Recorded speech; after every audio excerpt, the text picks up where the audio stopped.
Discussion keeps the world turning. This is Roundtable.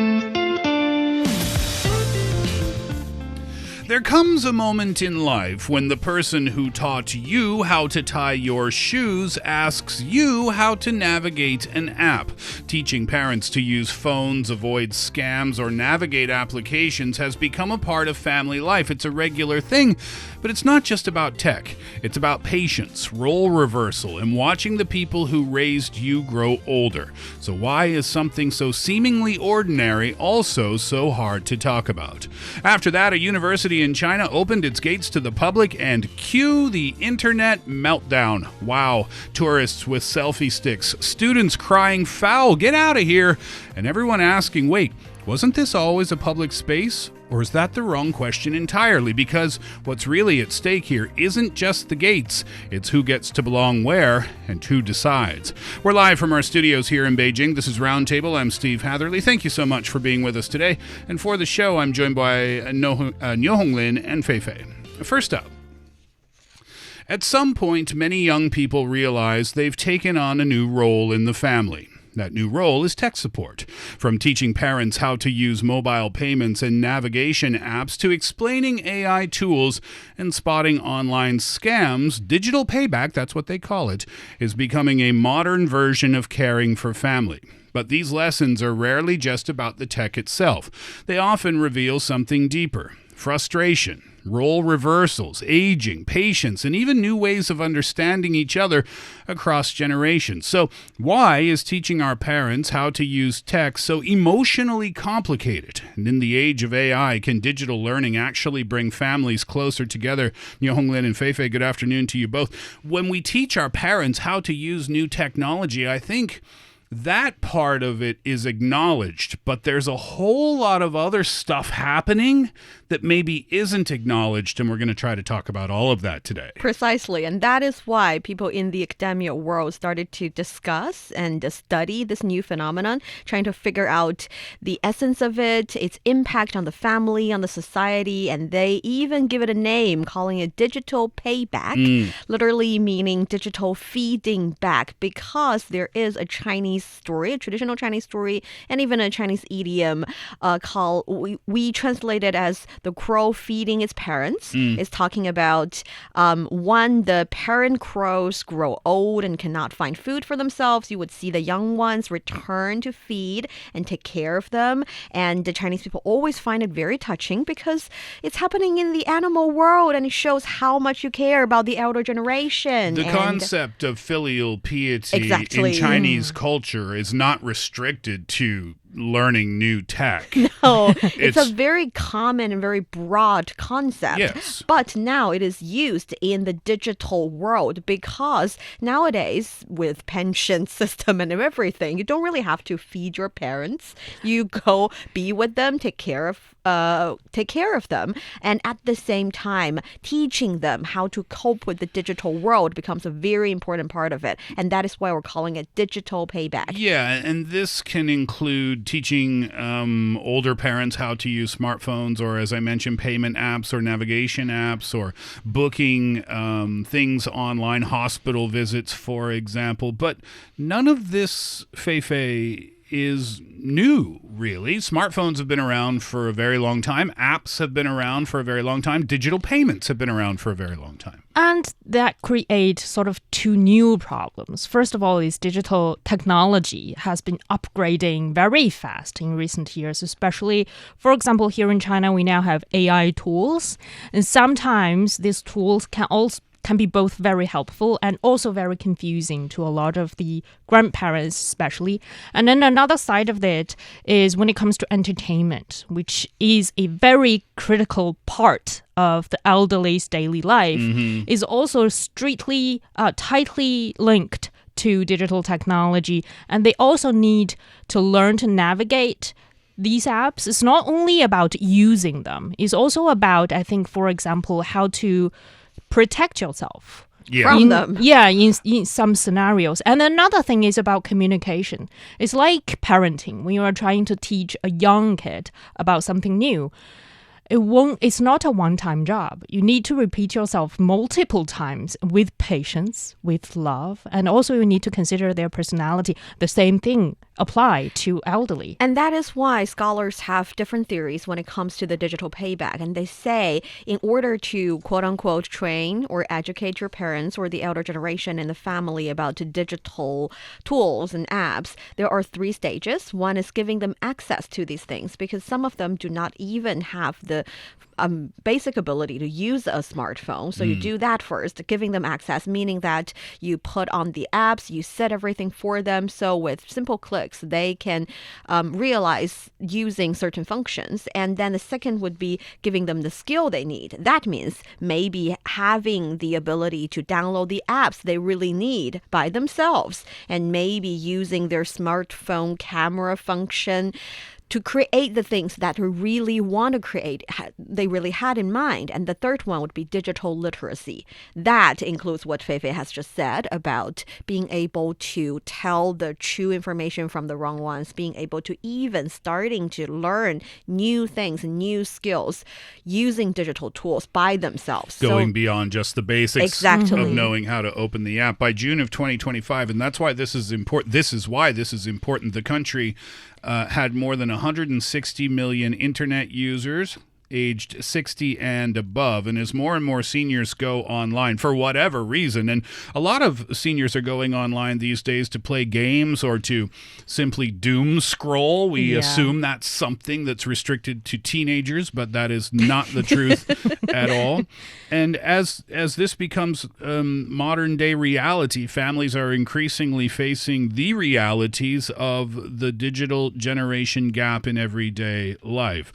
There are some specific examples, and I think we could say that in some parts of China, this might be a more pressing issue than in other parts. Shandong province would be one example. Yeah, and surprisingly, I didn't know this before the show, is that Shandong province has the largest elderly population in China, with nearly 25 million people aged 60 and above by the end of 2024, which account for, well, more than 24% of its total population. It's almost a quarter of the population for that province. It's not the biggest portion when it comes to the elderly proportion in the total population, but it's also growing very fast. And they did a survey. Is the Elderly Life News conducted a 2-month survey across 8 cities in that province, and they formed the survey report on the use of smart devices among older adults in the province, and they found that nearly 90% of respondents said they often or sometimes use smartphones or other smart devices like tablets or computers. And the digital divide exists, with more than 10% of seniors said they cannot use any smart devices at all, or another more than 8% said only occasionally or marginal users. And that could be possibly attributed to the fact that they don't know how to use those devices. Yes, and within those 90% of frequent users of smart devices, over 50% spend 1 to 3 hours a day on their devices, mainly for communication or entertainment. For example, close to 90% use WeChat for chatting. That's understandable, I guess.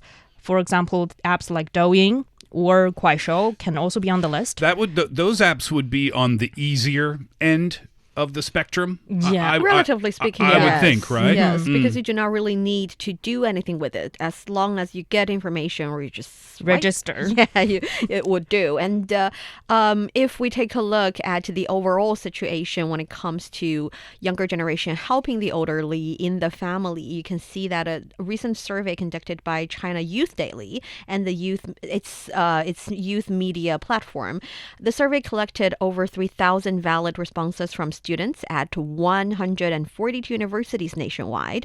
And according to the findings, I think it's related to what we had just talked. Over 95% of respondents said that they taught their parents, grandparents, or other older family members how to use electronic devices.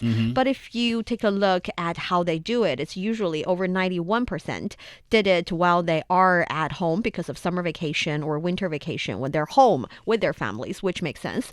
But at the same time, we have over 30% guide their older relatives through voice or video calls. And also over 20% said they send screenshots or create step-by-step visual guides because it's a faraway situation. They cannot talk to them face to face. There's many angles that we can discuss this from, but this new complication in the rise of AI and constantly updating apps where the tech has inevitably become more complicated, it's created an opportunity now somehow for younger children to connect with their parents. Let me rephrase. Not younger children like 9-10 years old. I mean... Younger adults? 20-something? Not even younger adults. Even 40-somethings. Sure. That's true. To connect with their parents again. Because it's an inevitability of life that sometimes you will drift away a little bit emotionally. So you always talk about the same type of stuff, right?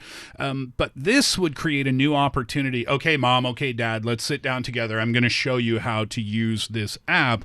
And there are plenty of examples out there where kids, no matter their age, are now making, like you said, these step-by-step guides and having these video chats with their parents to help them understand how it works. So that's I see that as kind of a positive side effect of this story. And it should be, because when they talk to their parents about these things that they're familiar with, yet their parents fear a little bit or feeling unfamiliar, the role in the family shifted a little bit. And because when you think about the digital tools we use every day, we find it not as intimidating. We see a little icon of an envelope and we know it's related to message somehow. It might be an email, it might be a short message, it does not matter. But to really elder generation, they do not understand the icons.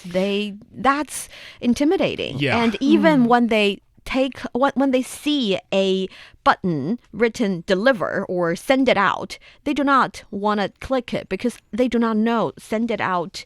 What does it really mean? If I click it, well, I get a reaffirmation of whether or not is there another step? Is there a yes or no? Or is it just sent? And they don't know what will happen. Yeah. So the feeling would be a bit strange. And you are trying to give them the information and confirm with them again and again. And the younger generation in the family becomes the one with the knowledge and with a little bit of the kind of like the parents' role in this situation. Reverse parenting in a way. Digital guides in the family. Yeah. There's actually a wonderful program that's being taught, and the teachers came up with a really smart way to convey the technical messages to their elderly students. I'll save that for a little bit later. But yes, what I said was this should be a wonderful opportunity to connect or reconnect with parents on a different type of conversation. But not everyone sees it that way. It is the kid becoming the parent in a sense where they may become frustrated. Oftentimes. Right? Yeah, because, teaching can be draining some of your patience, especially when you are talking to, seniors. They have their different personalities.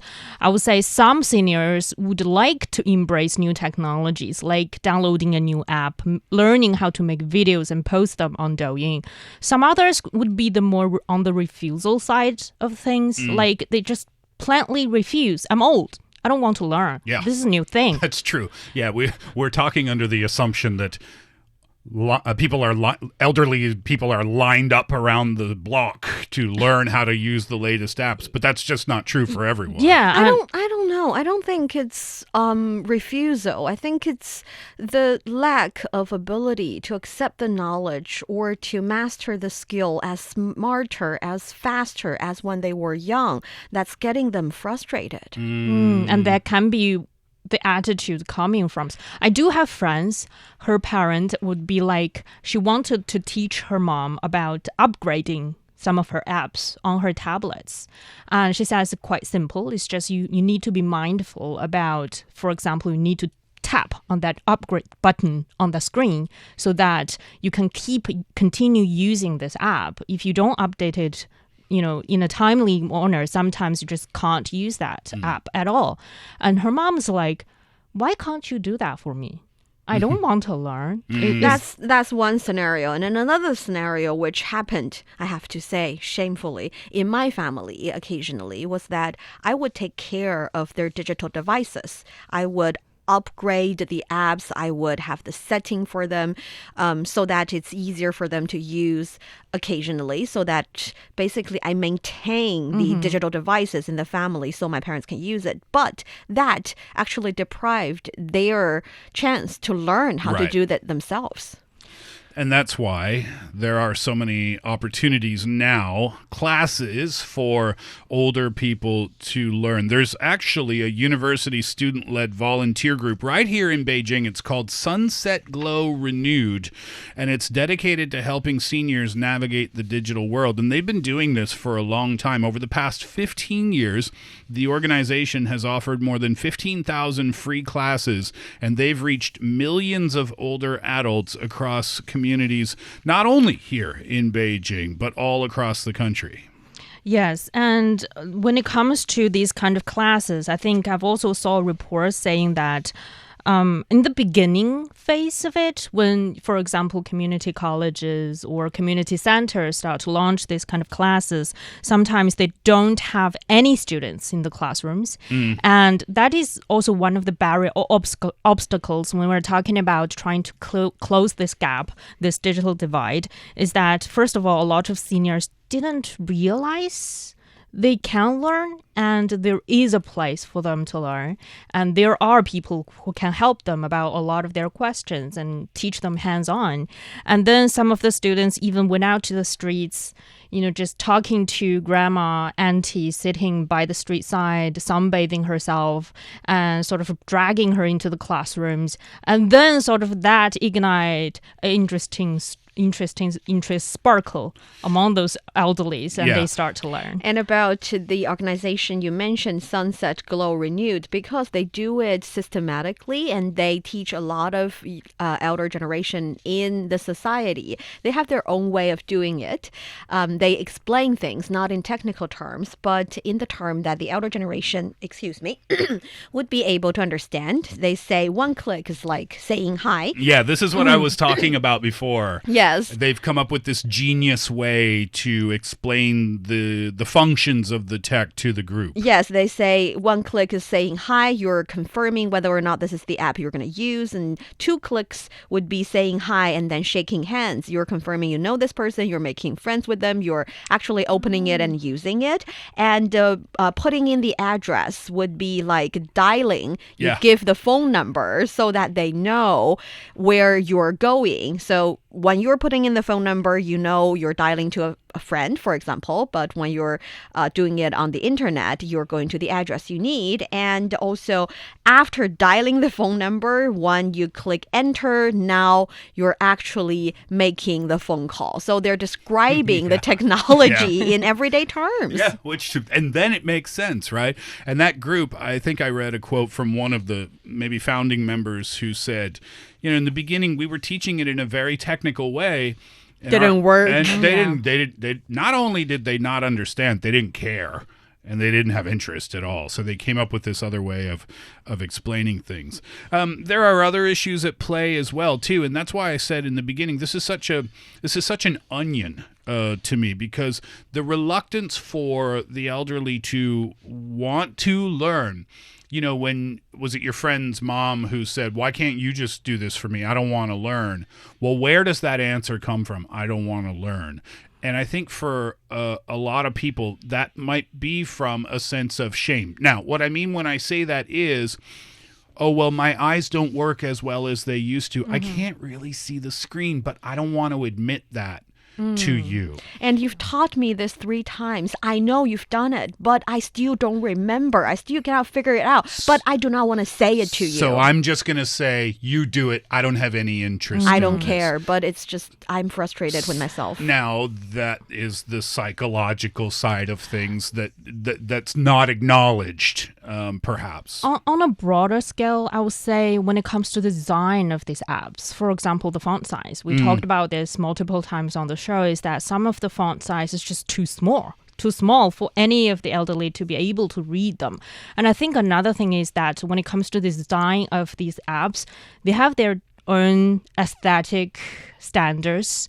For example, when it comes to where do you find your setting in these apps can be very different. And when it comes to these elderlies, for example, they spend several days learning about where do I change my settings in this app. When they open another app, everything changed. Yeah. And you have to start from scratch. Yep. And that can be very, very frustrating. So that's another question is when it comes to tech companies. Do they need like some sort of an elderly friendly design? They do. Yeah. So that it's easier for them. And it's more than just bigger fonts. Precisely. Ease of use. Yes. So it's not so complicated. All right. So that's from the elderly side of things. Now I want to talk about the kids who are helping their parents.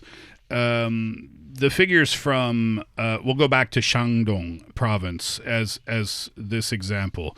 When it comes to learning digital skills, 70% of seniors rely on their children for guidance. This is from Elderly Life News from late last year, by the way. 45% try to learn on their own, but only 27% or so have participated in formal training programs. They want to learn things like basic operations and mobile payments and financial management and online healthcare services. That was part of the survey result as well. That's the same survey that we were talking about before.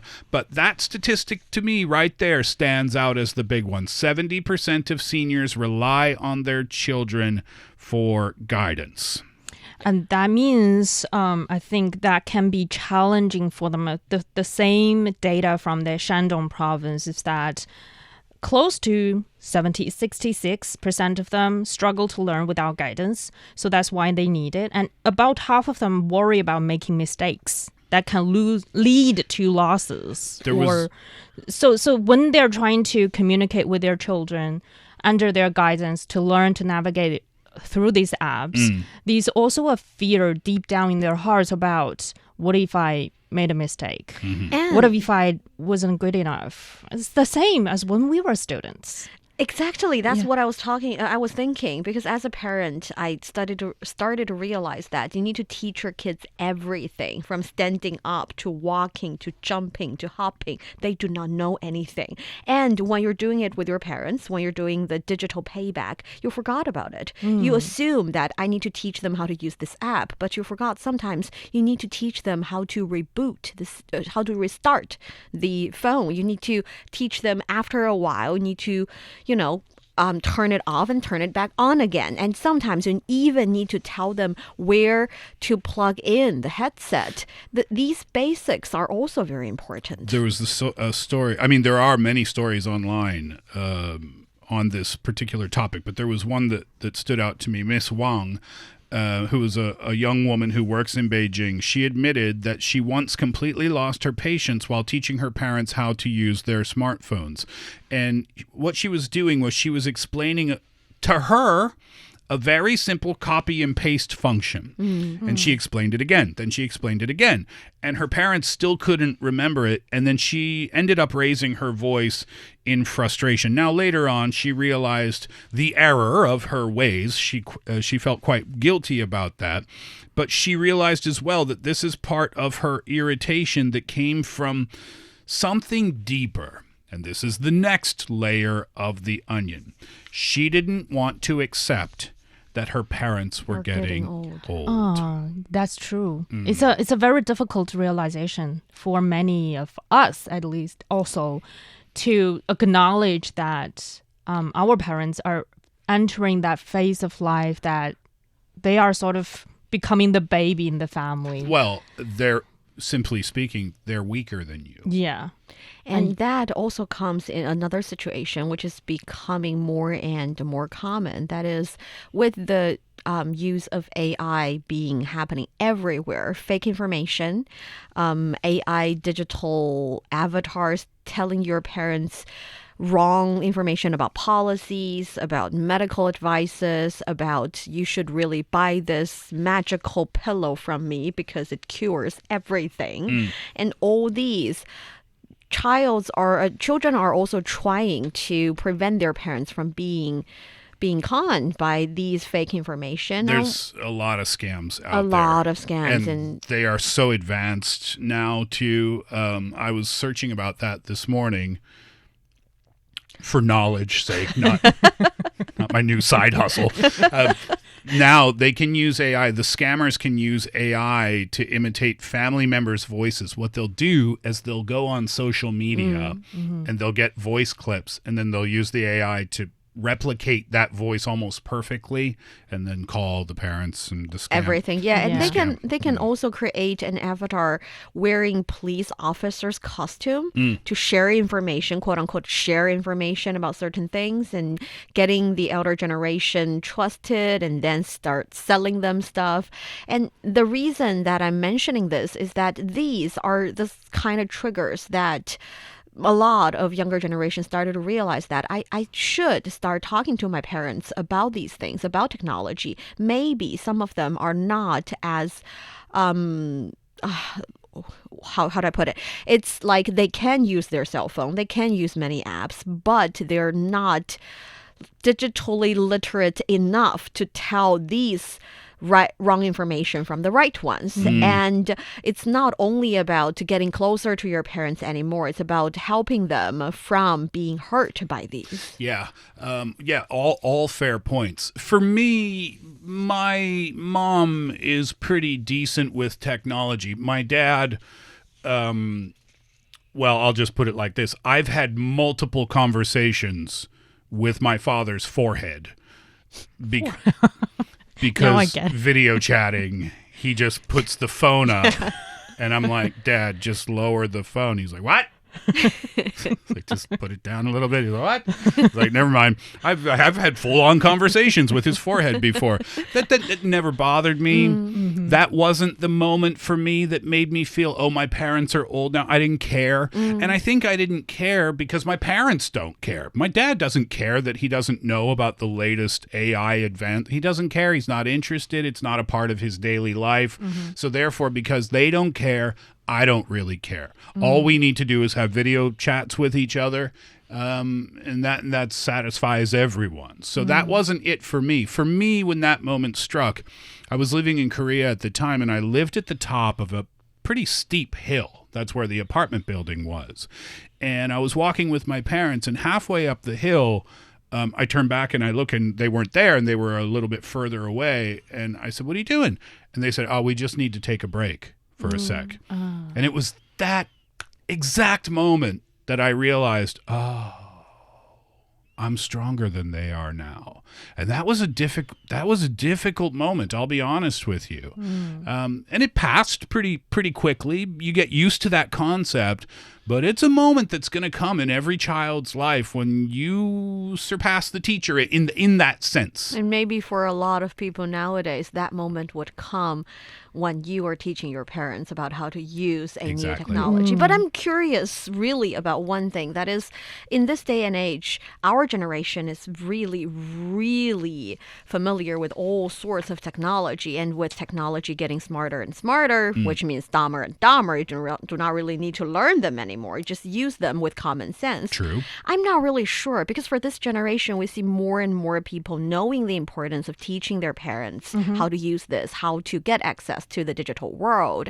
And you have volunteers doing it, you have government organizations doing it and everything. But do you think in our generation, when we get old, do our kids need to do this? Of course. Of course. Of course. You know, AI has been 1,000%. Really, aren't we growing with the technology so we are not left behind? Well, yeah, but we are growing with the tech that is available to us now. Yeah, but the Yeah. tech is dumbing it up so we do not have to learn. That was kind of my hope. But who knows? You know, the technology, Who you know, knows? our parents, when they were our age, their technology was very pretty decent. You know, the beeps, the big mobile phones also seems So quite what was the beeps? The beeper? The beeper? beepers. Yeah, the Oh, beepers. yeah. Sorry.